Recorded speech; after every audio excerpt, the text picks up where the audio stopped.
Auzubillahiminash-shaytanir-rajim. Bismillahir-rahmanir-rahim.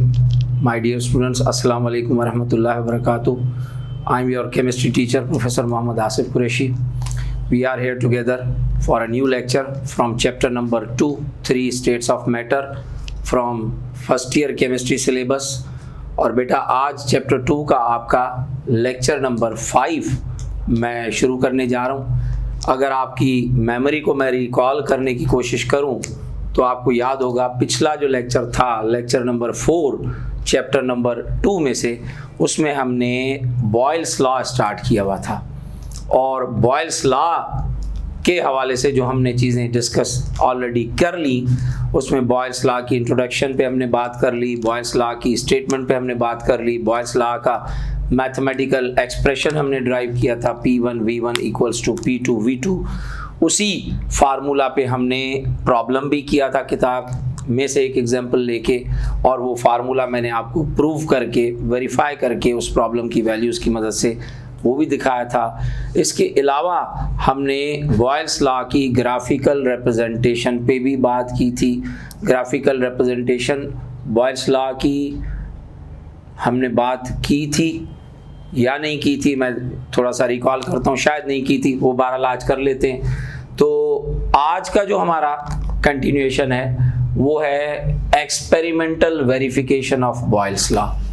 यानी Robert boil ने अपने लॉ को एक तजर्बे की बुनियाद पे साबित किया, और उस तजर्बे को करने के लिए उसने क्या किया, he made a glass tube, एक शीशे की ट्यूब बनाई उसने, और उस शीशे की ट्यूब का जो शेप रखा वो जे शेप रखा। इंग्लिश अल्फ़ाबेट जे से मिलता जुलता शेप उस ग्लास ट्यूब का इसने रखा।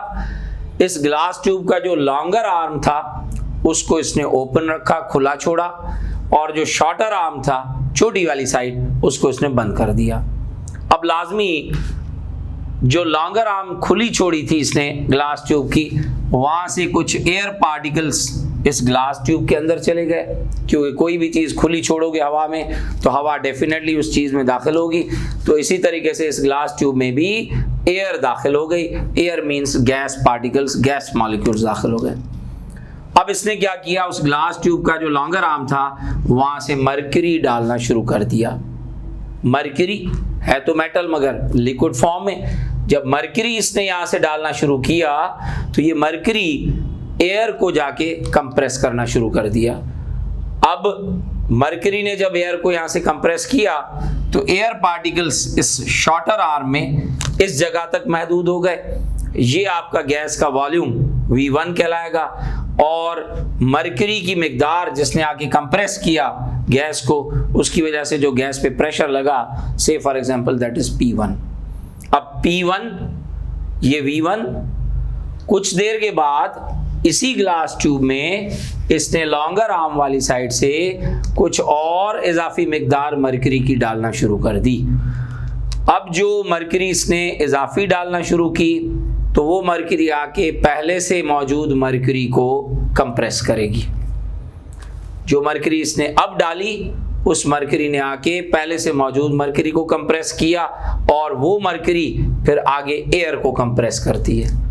लिहाजा एयर जो थोड़ी देर पहले ज्यादा वॉल्यूम ऑक्यूपाई किए हुए थी, अब उसका वॉल्यूम कम होके V1 से चेंज होके V2 हो गया, जबकि मरकरी की इजाफी मिकदार जिसने आके पहले से मौजूद मरकरी को कंप्रेस किया, उसकी वजह से प्रेशर एयर पे बढ़ के P1 से P2 हो गया।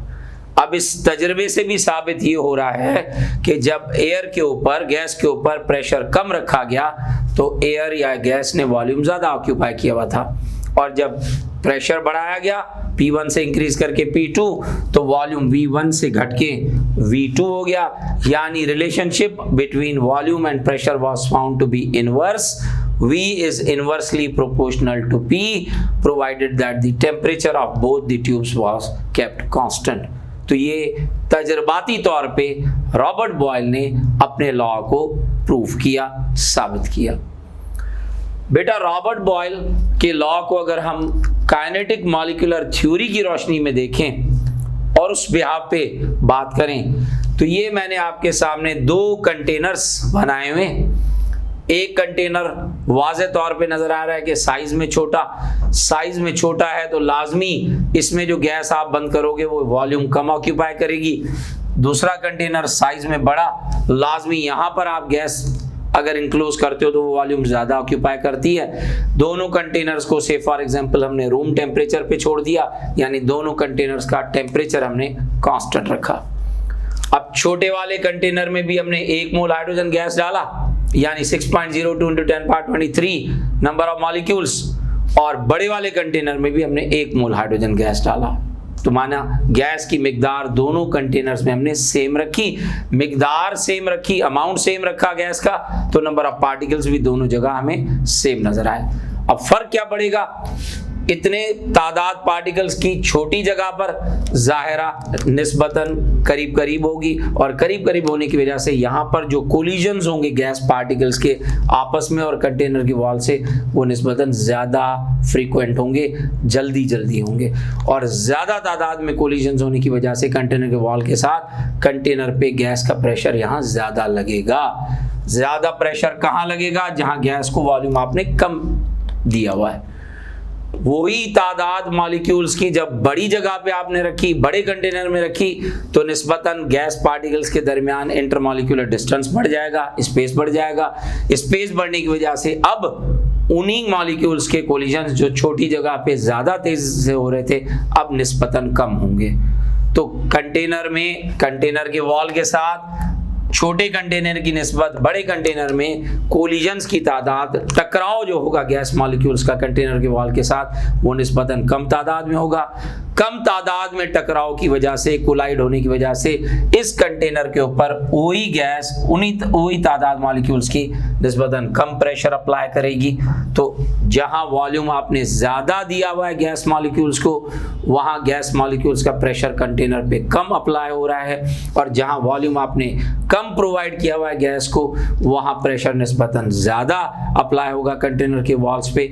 यानी फिर वही बात साबित होती है कि keeping the temperature of both the containers constant, if the volume supplied to the gas molecule is lesser, the pressure on the container will be greater, and at the same condition of temperature, if the volume provided to the gas is larger, the pressure on the walls of the container will be relatively lesser. So once again we came to the conclusion that volume of a given mass of a gas is inversely proportional to the pressure of the gas. Dear students, the remaining thing in Boyle's law, which we are going to do right now, is the graphical representation of Boyle's law.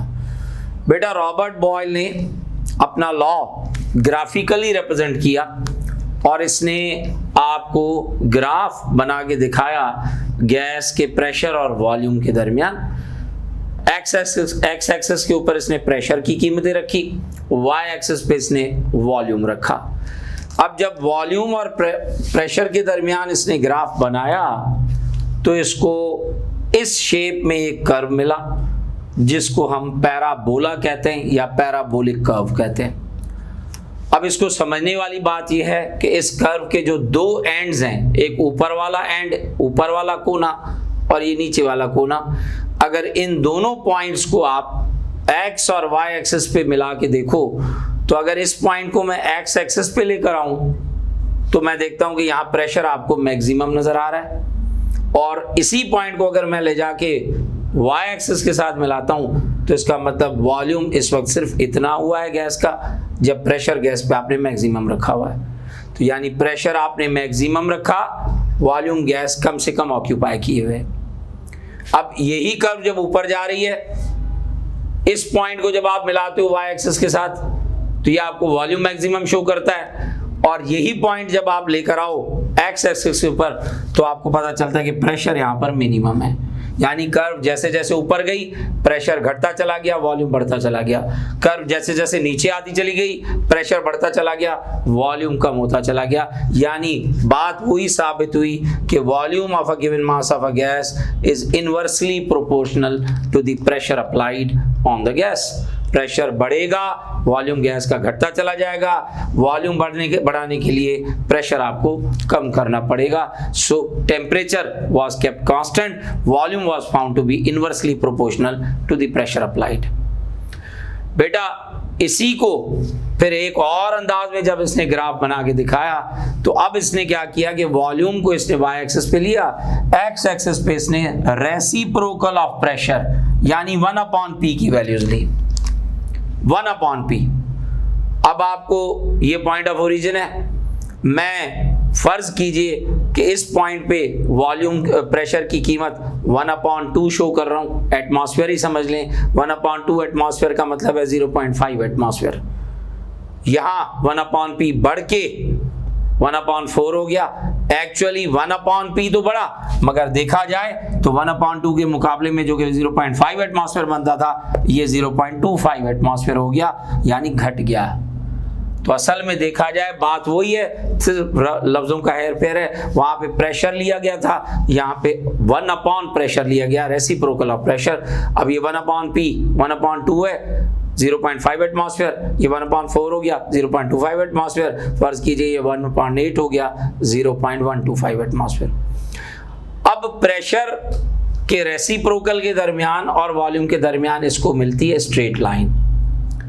अब ये straight line जैसे जैसे ऊपर जा रही है 1/P का value बढ़ता हुआ दिखाई दे रहा है, साथ साथ V भी बढ़ता हुआ दिखाई दे रहा है। यानी 1/P बढ़ने से मुराद है एक्चुअली देखा जाए तो प्रेशर कम हो रहा है, कम से कम प्रेशर पे गैस का वॉल्यूम ज्यादा है और ज्यादा से ज्यादा प्रेशर पे गैस का वॉल्यूम कम है। तो बात वही हो गई, अगर मैं यहां पे कहता हूं कि भाई volume of a given mass of a gas is inversely proportional to the pressure, तो मैं यहां पे ऐसे कह सकता हूं कि volume of a given mass of a gas is directly proportional to the reciprocal of pressure. बेटा दोबारा से बता रहा हूं, लफ्जों का हेर फेर है, बात एक ही है। यहां पे वॉल्यूम को प्रेशर के साथ कोरिलेट किया गया तो पैराबोलिक कर्व बनी, यहां वॉल्यूम को 1/P के साथ कोरिलेट किया गया रेसिप्रोकल ऑफ प्रेशर के साथ, तो हमें स्ट्रेट लाइन मिली। स्ट्रेट लाइन बताती है कि 1/P जैसे जैसे बढ़ेगा वैसे वैसे V भी बढ़ेगा। असल में 1/P बढ़ने से मुराद ये हुआ कि इसका रेशो कम होता चला गया। अब मैं आपको बता दूं कि ये बॉयल्स लॉ का जो ग्राफ है ये अक्सर आपके एमकेट के टेस्ट में आता रहता है, यहाँ से कई बार एमसीक्यू लिया गया है। अब अगर मैं यहाँ पे आपको एमसीक्यू करके बताऊं कि भाई eight a constant temperature the graph between the volume of a given mass of a gas and it's pressure, याद रखिए मैं प्रेशर कह रहा हूं, मैं रेसिप्रोकल ऑफ प्रेशर नहीं कह रहा हूं। Eight a constant temperature the graph between volume of a given mass of a gas and its pressure gives, अब ऑप्शन ए में आपको दे दिया जाए पैराबोला, ऑप्शन बी में आपको दे दिया जाए स्ट्रेट लाइन, ऑप्शन सी में आपको दे दिया जाए both A and B, option D में आपको दे दिया जाए hyperbola. Once again I repeat, keeping the temperature of the gas constant, the graph between volume of a given mass of a gas and its pressure gives, option ए में parabola दे दें, option B में straight line दे दें, option C में both A and B कर दें, option D में hyperbola दे दें। तो याद रखना मेरा बेटा कि वॉल्यूम और प्रेशर का ग्राफ बॉयल्स लॉ की कंडीशन में हमेशा पैराबोला मिलेगा। The correct answer will be A option कि parabolic curve will be obtained when the graph between volume and pressure of the gas is plotted at a constant temperature। मगर यही सवाल अगर इस तरह से पूछा जाए, और आ भी चुका है कई बार, कि keeping the temperature constant the graph between volume of a given mass of a gas and reciprocal of its pressure gives, option A दे दिया जाए पैराबोला, ऑप्शन बी दे दिया जाए स्ट्रेट लाइन, ऑप्शन सी दे दिया जाए हाइपरबोला, ऑप्शन डी दे दिया जाए ऑल ऑफ दीज। तो याद रखिएगा कि वॉल्यूम को जब रेसिप्रोकल ऑफ प्रेशर के साथ प्लॉट करोगे ग्राफ की सूरत में, you will always have a straight line in the graph.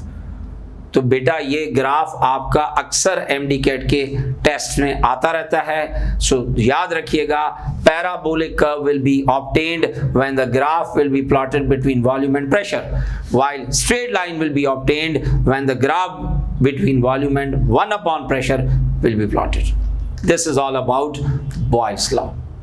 Now, looking forward, moving ahead, we are going to start the second gas law in the second chapter, three states of matter, and second gas law is nothing but the Charles law.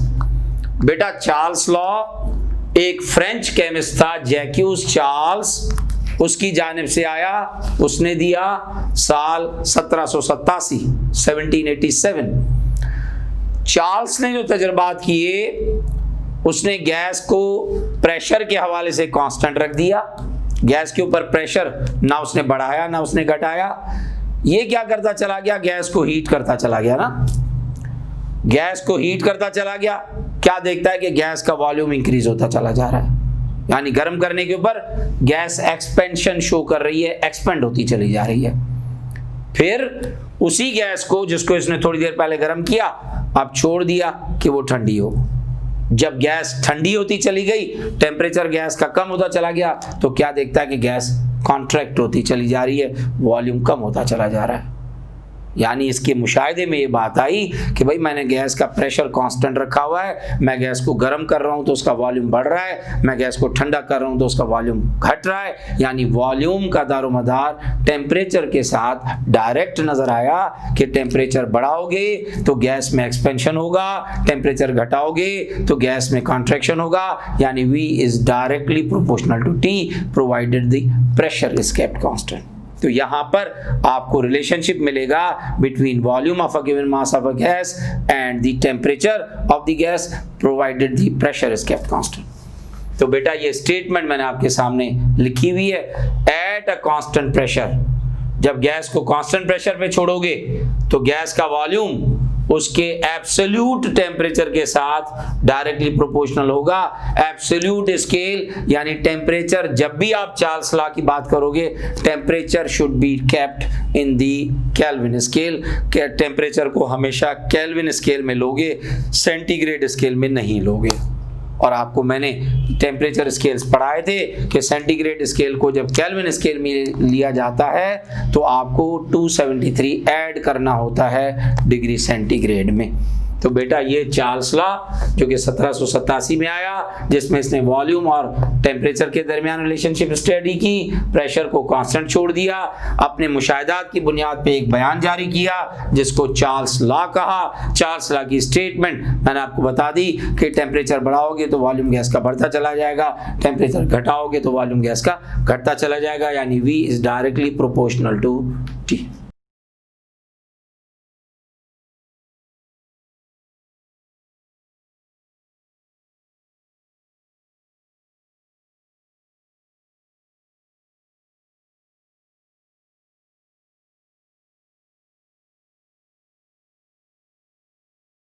बेटा Charles law का mathematical relationship V is directly proportional to T when pressure P is kept constant.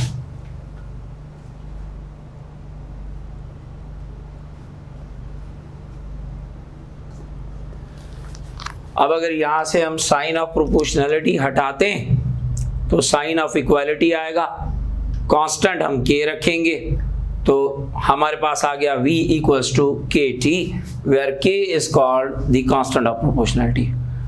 अब ये T अगर cross multiply होता है इधर जाता है तो V को जाके डिवाइड करेगा, V upon T equals to K।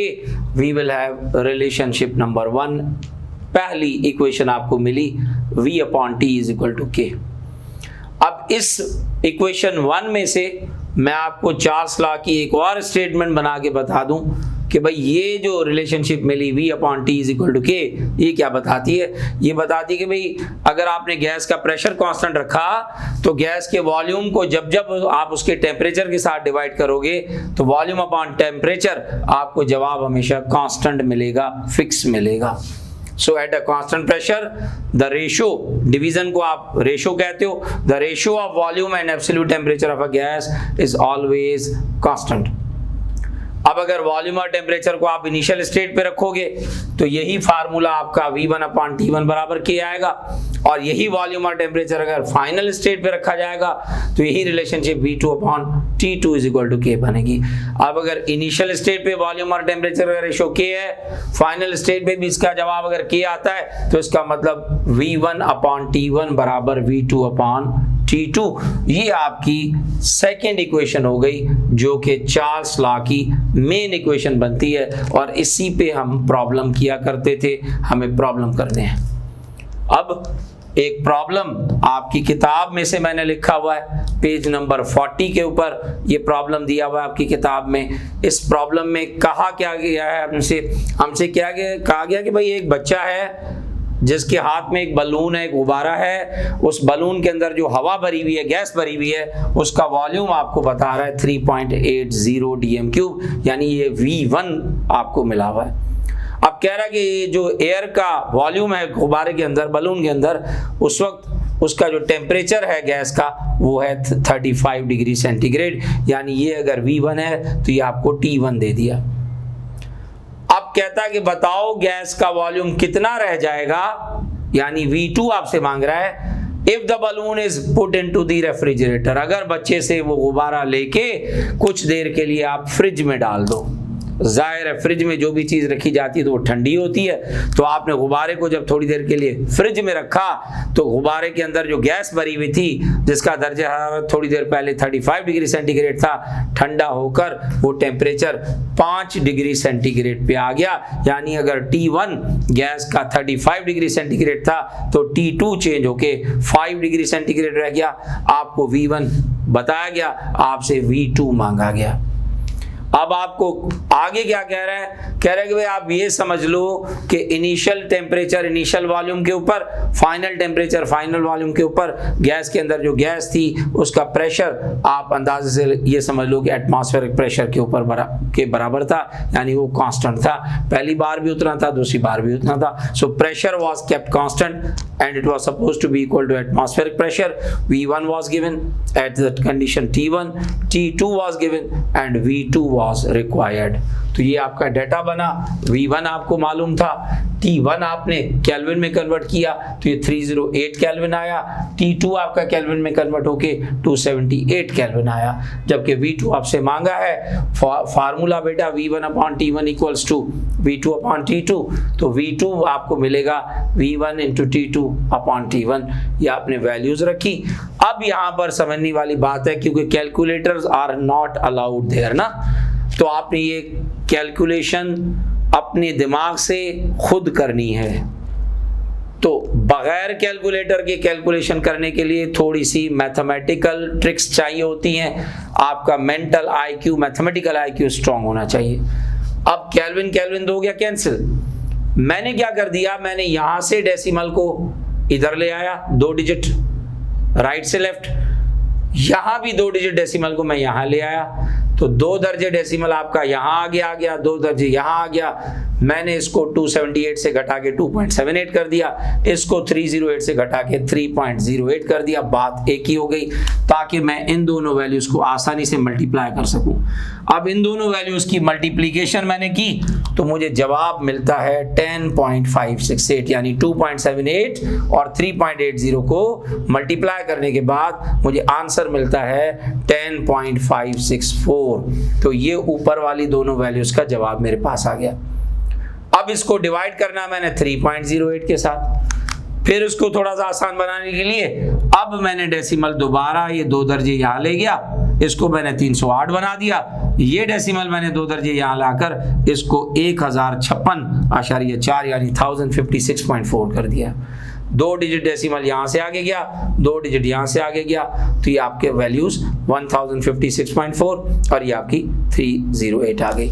अब 1000 आपका जो वैल्यू था 1056.4 और जो आपका वैल्यू था 3.08, तो जिसको आपने 308 किया, इनका आपने जब कैलकुलेशन किया तो आंसर आपको मिलता है 3.42 dm³। तो बेटा आप देखो, जब गैस को टेम्परेचर ज्यादा दिया, गैस ने वॉल्यूम ज्यादा ऑक्यूपाई किया।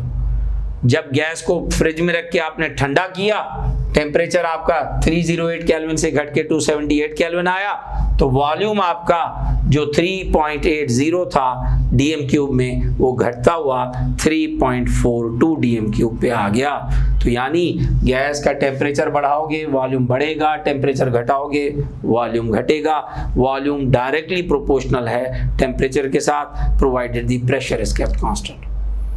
अब इसी डाटा को, इसी प्रॉब्लम की वैल्यूज को हम फार्मूला में रख कर आपको चार्ल्स लॉ प्रूफ करके मैं दे रहा हूं। तो ये एक छोटी सी वेरिफिकेशन मैं चार्ल्स लॉ के फार्मूले की आपको लिख के बता रहा हूं कि भाई फार्मूला है V1/T1 इक्वल्स टू V2/T2।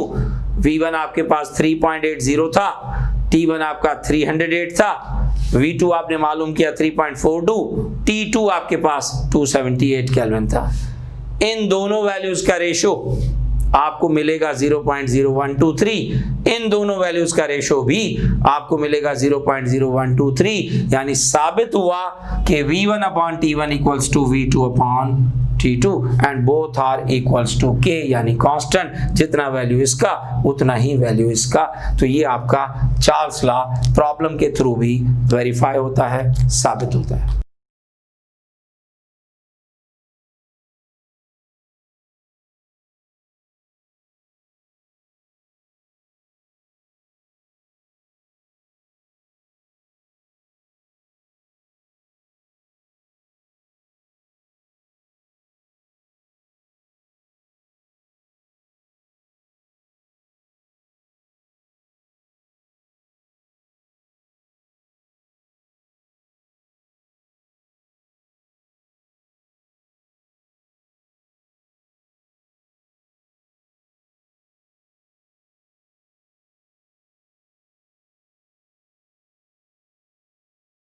प्यारे बच्चों, ग्राफिकल रिप्रेजेंटेशन चार्ल्स लॉ की अगर देखें आप, तो हम गैस के टेम्परेचर को वॉल्यूम के साथ प्लॉट कर रहे हैं। वॉल्यूम गैस का हमने y एक्सिस पे लिया हुआ है, टेम्परेचर गैस का हमने x एक्सिस पे लिया हुआ है। बेटा x एक्सिस पे टेम्परेचर की वैल्यूज पॉइंट ऑफ ओरिजिन के राइट साइड पे प्लस में ली जाती हैं, पॉजिटिव वैल्यूज, और इसी पॉइंट ऑफ ओरिजिन यानी जीरो के लेफ्ट हैंड साइड पे आपने टेम्परेचर की नेगेटिव वैल्यूज ली हुई हैं। अब वॉल्यूम और टेम्परेचर के दरमियान जब ग्राफ प्लॉट किया गया तो क्या देखा गया कि एक स्ट्रेट लाइन मिल रही है, और वो स्ट्रेट लाइन ऊपर से जब नीचे आ रही है तो गैस का टेम्परेचर भी घटता चला जा रहा है, वॉल्यूम भी घटता चला जा रहा है। अब अगर मैं आपको इस तरह से समझाऊं कि भाई अगर ये लाइन यहाँ पर है, तो इस वक्त अगर फर्ज किया गैस का टेम्परेचर आपने 300 डिग्री सेंटीग्रेड रखा हुआ है, तो गैस का वॉल्यूम यहाँ पर आपको मैक्सिमम पोजीशन पे नजर आ रहा है, यानी टेम्परेचर बढ़ा रहे हो, गैस का वॉल्यूम बढ़ रहा है। ये लाइन नीचे आती जा रही है, अगर ये लाइन यहाँ पे इस पॉइंट पे पहुंची, टेम्परेचर घटता हुआ 200 डिग्री, वॉल्यूम घट के इतना हो गया। इस लाइन को और नीचे लेकर आओ, टेम्परेचर अगर 100 डिग्री हो गया, वॉल्यूम घटता हुआ आपका इतना आ गया। अब यहां पर आपका अगर टेम्परेचर 0 है, 0 पे आपका ये वॉल्यूम जो है वो इतना। अब अगर यही लाइन 0 पे आपका गैस का वॉल्यूम इतना, 100 पे इतना, अब 0 पे इतना। अब अगर इस लाइन को आप एक्स्ट्रा प्लॉट करते चले जाओ टुवर्ड्स द एक्स एक्सिस, तो पता ये चला कि भाई ये लाइन जाके एक्स एक्सिस के ऊपर इस वैल्यू पे जाके कॉन्साइड हुई। अब टेम्परेचर का ये वैल्यू, इसको आप राउंड ऑफ करके पूरा 273 माइनस में भी पढ़ सकते हो, इसको आप छोड़ के राउंड ऑफ करके -273 डिग्री सेंटीग्रेड भी कह सकते हो, जो कि केल्विन स्केल के ऊपर बराबर आता है 0 के। अब केल्विन स्केल पे 0, सेंटीग्रेड स्केल पे -273, इसको कहते हैं absolute 0। -273 degree centigrade which is equal to 0 Kelvin is called absolute 0। अब ये absolute 0 बेटा है क्या? The absolute 0 which is 0 Kelvin or -273 degree centigrade, it is the hypothetical temperature. Hypothetical means imaginary temperature for a gas to be a gas। यानी किसी भी gas को अपनी गैस वाली हालत में बरकरार रखने के लिए इतना ठंडा अगर आप करोगे तो कोई भी गैस इस टेम्परेचर तक गैस नहीं रहेगी, क्योंकि जैसे जैसे गैसेस ठंडी होती हैं गैसेस कंडेंस होके लिक्विड्स बन जाते हैं और लिक्विड्स को मजीद ठंडा किया जाता है तो लिक्विड्स जमकर सॉलिड्स में कन्वर्ट हो जाते हैं। तो -273, तो बेटा एब्सोल्यूट जीरो जो कि केल्विन स्केल के ऊपर जीरो और सेंटीग्रेड स्केल पे इसकी वैल्यू -273 बनती है। ये दरअसल गैसेस के हवाले से ख्यालाती तस्वराती टेम्परेचर समझा जाता है, क्योंकि कोई भी गैस इतनी ज़्यादा लो लेवल पे टेम्परेचर की बतौर गैस सर्वाइव नहीं कर सकती। तमाम की तमाम गैसेस इस दर्जे हरारत तक पहुंचने से कहीं पहले अपने आप को लिक्विड में और लिक्विड जम के सॉलिड में कन्वर्ट हो जाते हैं। So absolute zero is the imaginary और hypothetical temperature for a gas to be a gas, because all the gases condense into liquids and liquids freeze to form solids much before reaching this temperature. ये temperature ख्यालाती तस्वुराती temperature है gases के लिए। कोई भी gas इतनी ठंड बर्दाश्त नहीं करेगी, इससे कहीं पहले वो सॉलिड में कन्वर्ट हो जाएगी। अब गैस अगर सॉलिड में कन्वर्ट हो गई तो दो बातें हो गई। एक, गैसेस में मॉलिक्यूलर मोशन बड़ा रैपिड था, बड़ा रैंडम था और बड़ा फास्ट था। सॉलिड की सूरत में वो बहुत हद तक मोशन ख़त्म हो गया, सिवाय वाइब्रेटरी मोशन के बाकी कोई मोशन नहीं रहा। ट्रांसलेटरी मोशन ख़त्म हो गया, रोटेटरी मोशन ख़त्म हो गया, तो मॉलिक्यूलर मोशन तकरीबन ख़त्म हो चुका गैस जब सॉलिड में आ गई। और दूसरा, volume as compare to gas solid का इतना कम रह गया, इतना छोटा हो गया, जिसको आप थ्योरेटिकली निग्लिजिबल या जीरो कंसीडर करोगे। तो बेटा याद रखिएगा, दो चेंजेस आई। इतनी ठंड तक जब टेम्परेचर को आप लेकर आए तो आप कहोगे कि एट 0 केल्विन और -273 centigrade which is called absolute zero, the volume of all the gases would become theoretically zero. Gases के वॉल्यूम को आप थ्योरेटिकली जीरो कंसीडर करोगे और मॉलिक्यूलर मोशन जो है वो तकरीबन खत्म हो गया, सिवाय थोड़े से वाइब्रेटरी मोशन के। तो ये आपका ग्राफिकल रिप्रेजेंटेशन हुआ चार्ल्स लॉ का। बेटा अब एक आखिरी बात जो आप आज के लेक्चर में मैं करना चाहूँगा आपसे, वो है चार्ल्स लॉ को on the basis of KMT समझाना, काइनेटिक मॉलिक्यूलर थ्योरी के हिसाब से। फिगर थोड़ी मुझसे छोटी बड़ी बन गई, मगर आप कंसीडर ये करोगे भाई कंटेनर, गैस का एक सिलेंडर मैंने यहाँ पे भी रखा हुआ है, उतना ही साइज का कंटेनर ये भी है। दोनों कंटेनर्स अगर बराबर साइज के मैंने गैस के रखे हुए, इस कंटेनर में भी मैंने 1 मोल गैस का बंद किया हुआ है, इस कंटेनर में भी मैंने 1 मोल गैस का बंद किया हुआ है। दोनों कंटेनर्स के ऊपर मैंने एक movable, weightless, frictionless piston fit किया हुआ है। अब इस पिस्टन का जो भी वजन है वो आपका गैस के ऊपर प्रेशर अप्लाई किए हुए। So for example, pressure on the gas is applied as 1 atmosphere और ये कांस्टेंट है आपका। अब यहां पर गैस को आपने रूम टेम्परेचर पे छोड़ा हुआ है, आपने इसको गर्म नहीं किया, आपने इसको रूम टेम्परेचर पे छोड़ा हुआ है, तो गैस ने वॉल्यूम ऑक्यूपाई किया हुआ है V1। जैसे जैसे आपने इस कंटेनर को गर्म करना शुरू किया, हीट देना शुरू की, टेम्परेचर बढ़ा, टेम्परेचर बढ़ेगा, काइनेटिक एनर्जी बढ़ेगी मॉलिक्यूल्स में, काइनेटिक एनर्जी बढ़ेगी तो मॉलिक्यूलर मोशन बढ़ेगा, मॉलिक्यूलर मोशन बढ़ेगा तो मॉलिक्यूल्स के कोलिजन्स कंटेनर के अंदर बढ़ेंगे। अब जब मॉलिक्यूल्स के कोलिजन कंटेनर के अंदर से ढक्कन के ऊपर बढ़ेंगे, पिस्टन पे बढ़ेंगे, तो ये पिस्टन वेटलेस है, फ्रिक्शनलेस है, मूवेबल है, ये पिस्टन अपनी जगह छोड़ के ऊपर आ जाएगा। अब आपने देखा जब पिस्टन अपनी जगह छोड़ के ऊपर आया तो गैस का वॉल्यूम थोड़ी देर पहले जो V1 था वो एक्सपेंड होके V2 में कन्वर्ट हो गया। यहां पर आपने गैस को गर्म किया था तो T2 is considered to be greater than room temperature. तो बेटा यहां से भी आपको ये बात साबित होके मिली कि जब गैस को आपने लो टेम्परेचर पे रखा हुआ है, गैस का वॉल्यूम कम है, जब गैस का टेम्परेचर आप बढ़ा दोगे गैस का वॉल्यूम बढ़ जाएगा, जबकि आपने प्रेशर दोनों जो कंडीशंस पे सेम रखा हुआ है। यानी साबित होता है कि volume of a given mass of a gas is directly proportional to its absolute temperature provided that the pressure is kept constant. बेटा गैस लॉज में आज हमारा ये दूसरा गैस लॉ था, चार्ल्स लॉ, जो कि हमने मुकम्मल किया। इंशाअल्लाह ताला अगले लेक्चर में जब आपसे मुलाकात होती है तो हम लोग Avogadro's law, general gas equation और आगे जितना मुमकिन हो सका इस पर बात होगी इंशाअल्लाह ताला। फिर आपसे मुलाकात होगी, तब तक अपने प्यारों का ख्याल रखिएगा। खुदा हाफ़िज़। अस्सलामु अलैकुम वरहमतुल्लाहि वबरकातुहू।